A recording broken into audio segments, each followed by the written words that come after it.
Books का invention 618 से 97 AD के दरमियान हुआ था। वहीं ई बुक्स का इन्वेंशन 1971 में हुआ था। ई बुक्स का पूरा नाम इलेक्ट्रॉनिक्स बुक होता है, जिसे आप कहीं भी ज्यादा क्वांटिटी में कैरी कर सकते हैं। वहीं बुक्स को कैरी करने में ज्यादा स्पेस लगती है। If you tell a true story of murder ये 2020 की बेस्ट सेलिंग ई बुक थी। वहीं अप्रोमाइज्ड लैंड बुक्स में सबसे ज्यादा बिकने वाली फिजिकल बुक थी। Eldeco books reader, Amazon Kindle, L reader और एफबी रीडर कुछ रीडर एप्स हैं। वहीं ईबे, लेट्स गो, ऑफरअप और वीबॉय बुक्स ये कुछ बेस्ट बुक्स सेलिंग एप्स हैं। 2019 में यूनाइटेड स्टेट ऑफ अमेरिका ने बुक से तकरीबन 26 बिलियन $US रेवेन्यू कमाए थे, जिसमें से 22.6 बिलियन डॉलर फिजिकल बुक से और 2.4 बिलियन डॉलर ई बुक से कमाए थे। दुनिया भर में सबसे ज्यादा ई बुक्स और physical books United state of America में यूज की जाती हैं। वर्ल्ड में सबसे ज्यादा सिल्वर प्रोड्यूस करने वाली कंट्री मैक्सिको है, जो 190.3 मिलियन ऑन्सेस का सिल्वर प्रोड्यूस करती है। वहीं वर्ल्ड में सबसे ज्यादा गोल्ड प्रोड्यूस करने वाली कंट्री चाइना है, जो कि 383.2 टन तक गोल्ड प्रोड्यूस करती है। 3000 BC में तुर्की में पहली बार सिल्वर की माइनिंग की गई थी। वहीं 4200 से 4700 के दरमियान बुल्गारिया में पहली बार गोल्ड की माइनिंग की गई थी। सिल्वर का मेल्टिंग पॉइंट 961.8 डिग्री सेल्सियस होता है। इस टेम्परेचर पर सिल्वर मेल्ट होने लगता है और गोल्ड का मेल्टिंग पॉइंट 1064 डिग्री सेल्सियस होता है। गोल्ड का use jewellery, financial exchange, medals, electronics, space exploration और मेडिसिन में होता है। वहीं सिल्वर का use jewellery, tableware, dental alloys, solder और इलेक्ट्रिकल बैटरी में होता है। सोलर इक्लिप्स मतलब जब मून सन और अर्थ के दरमियान में आता है और अपनी परछाई छोड़ जाता है। वहीं लूनार इक्लिप्स में अर्थ सन और मून के दरमियान आती है और मून पर अपनी परछाई छोड़ जाती है। सोलर इक्लिप्स कम से कम 3 मिनट और मैक्सिमम टू मैक्सिमम 8 मिनट तक रहता है। वहीं लूनर इक्लिप्स कम से कम 2 आवर और ज्यादा से ज्यादा 4 आवर तक रहता है। लूनर इक्लिप्स को नेक्ड आइज से देखने पर कोई नुकसान नहीं होता। सोलर इक्लिप्स को नेक्ड आइज से देखने पर आइज डैमेज हो सकती है, क्योंकि इसमें आंखों का सन रेज से डायरेक्ट कांटेक्ट होता है। सोलर इक्लिप्स साल में मिनिमम 2 टाइम्स और मैक्सिमम टू मैक्सिमम 5 टाइम आता है और 5 बार आना बहुत रेयर माना जाता है। ऐसा आखिरी बार 1935 में हुआ था। वहीं लूनर इक्लिप्स साल में मिनिमम 2 टाइम और मैक्सिमम टू मैक्सिमम 3 टाइम आता है। सोलर इक्लिप्स में रिंग्स ऑफ फायर इक्लिप्स बहुत रेयर माना जाता है। वहीं लूनर इक्लिप्स में पेनोब्रल इक्लिप्स बहुत रेयर माना जाता है।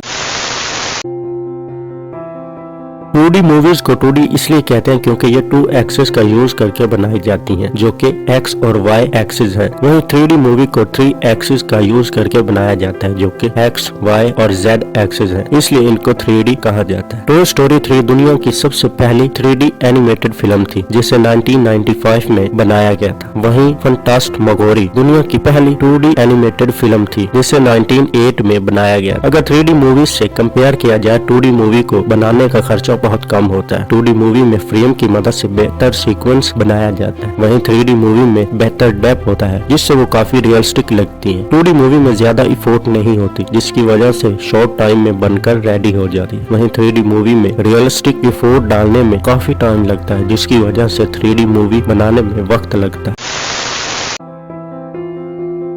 बुल की हाइट 1.8 मीटर होती है और इनका एवरेज वेट तकरीबन 1700 kg तक होता है। वहीं ऑक्स की एवरेज हाइट 1.2 मीटर तक होती है और इनका एवरेज वेट तकरीबन 200 से 400 kg तक होता है। बुल की लाइफ स्पैन 15 से 20 ईयर तक होती है और ऑक्स की लाइफ स्पैन 18 से 22 ईयर तक होती है। ऑक्स फ्रोजन एरेटिक जैसी ठंडी जगहों में पाए जाते हैं। वहीं बुल ज्यादातर ग्रेसलैंड और बुशी एरिया में रहते हैं। बुल ज्यादातर ऑयल सीड और ग्रेन्स खाना पसंद करते हैं। वहीं ऑक्स ज्यादातर ग्रेस और प्लांट्स के रूट्स खाना पसंद करते हैं। ऑक्स को ज्यादातर ट्रांसपोजिशन और क्लोइंग के लिए यूज किया जाता है। वहीं बुल को लोग ज्यादातर कैटल ब्रीडिंग के लिए यूज करते हैं। बुल स्पेन का नेशनल एनिमल है। वहीं ऑक्स किसी भी मुल्क का नेशनल एनिमल नहीं है।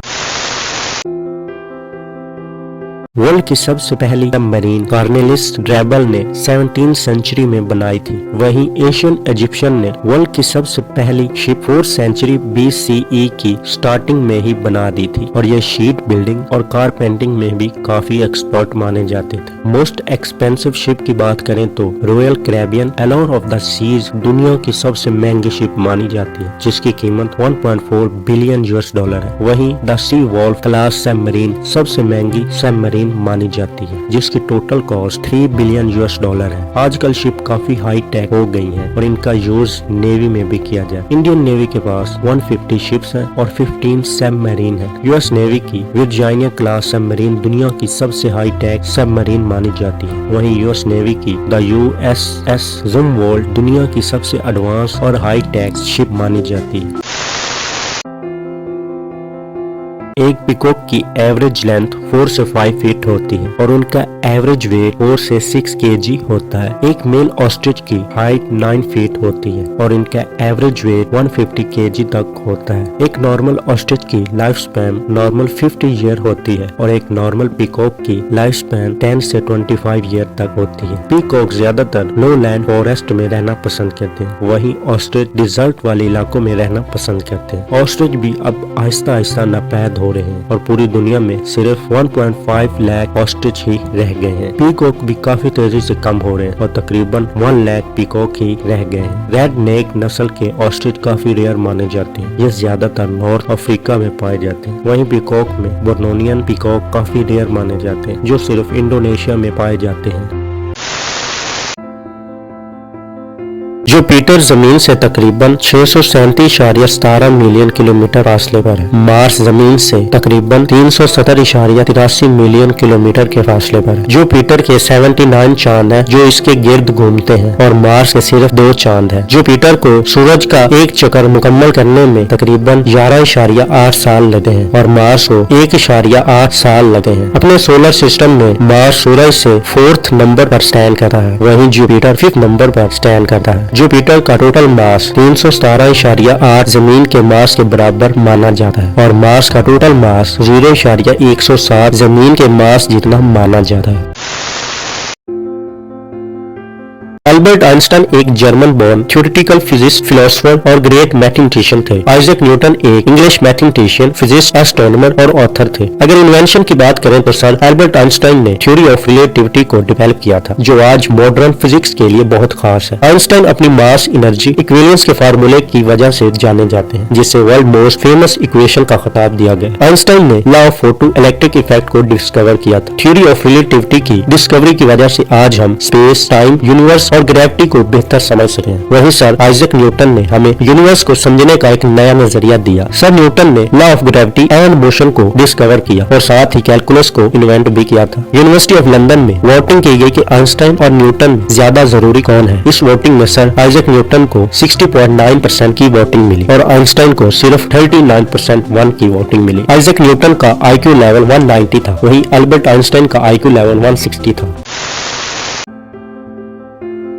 व्हाइट लाइन की स्पीड 60 से 80 किलोमीटर पर आवर होती है। ब्लैक लाइन की स्पीड 60 से 75 किलोमीटर पर आवर होती है। व्हाइट लाइन का वेट 120 से 195 kg होता है। इनकी हाइट 4 से 5 फीट होती है। ब्लैक लाइन का वेट 150 से 230 kg होता है। इनकी हाइट 6 से 7 फीट होती है। व्हाइट लाइन का लाइफ स्पैन 12 से 16 ईयर तक होता है। ब्लैक लाइन का लाइफ स्पैन 13 से 16 ईयर तक होता है। व्हाइट लाइन ज्यादातर साउथ अफ्रीका और ब्लैक लाइन ज्यादातर इथियोपिया में पाए जाते हैं। पूरी दुनिया में 500 व्हाइट लाइन बचे हैं और ब्लैक लाइन पूरी दुनिया में 5 से भी कम बचे हैं।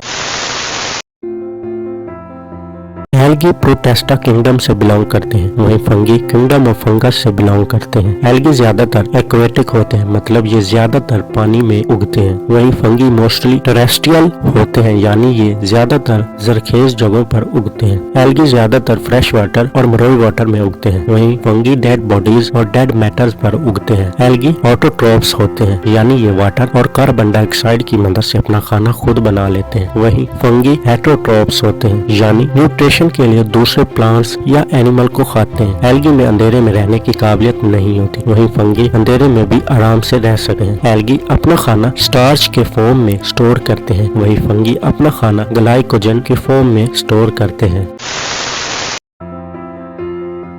एसिड टेस्ट में खट्टा होता है, वहीं बेस का टेस्ट सॉपी होता है। अगर हम ब्लू लैटमस पेपर को एसिडिक सोल्यूशन में डिप करें तो इसका कलर रेड हो जाता है। वहीं हम रेड लैटमस पेपर को बेसिक सोल्यूशन में डिप करें तो इसका कलर ब्लू हो जाता है। एसिडिक सोल्यूशन की pH वैल्यू लेस देन 7 होती है, वहीं बेसिक सोल्यूशन की pH वैल्यू ग्रेटर देन 7 होती है। एसिड मेटल को करोड कर देता है, वहीं बेस मेटल को करोड नहीं करता। Hydrochloric acid, sulphuric acid, acetic acid ये एसिड की कुछ बेस्ट एग्जाम्पल हैं। वहीं सोडियम हाइड्रोक्साइड, कैल्शियम कार्बोनेट और पोटाशियम ऑक्साइड ये बेस के कुछ बेस्ट एग्जाम्पल हैं। एसिड को प्लास्टिक, फर्टिलाइजर एंड डिटर्जेंट जैसी चीजों को बनाने में इस्तेमाल किया जाता है। वहीं बेस का इस्तेमाल सीमेंट, टूथपेस्ट और ब्लीचिंग पाउडर जैसी चीजों को बनाने में होता है।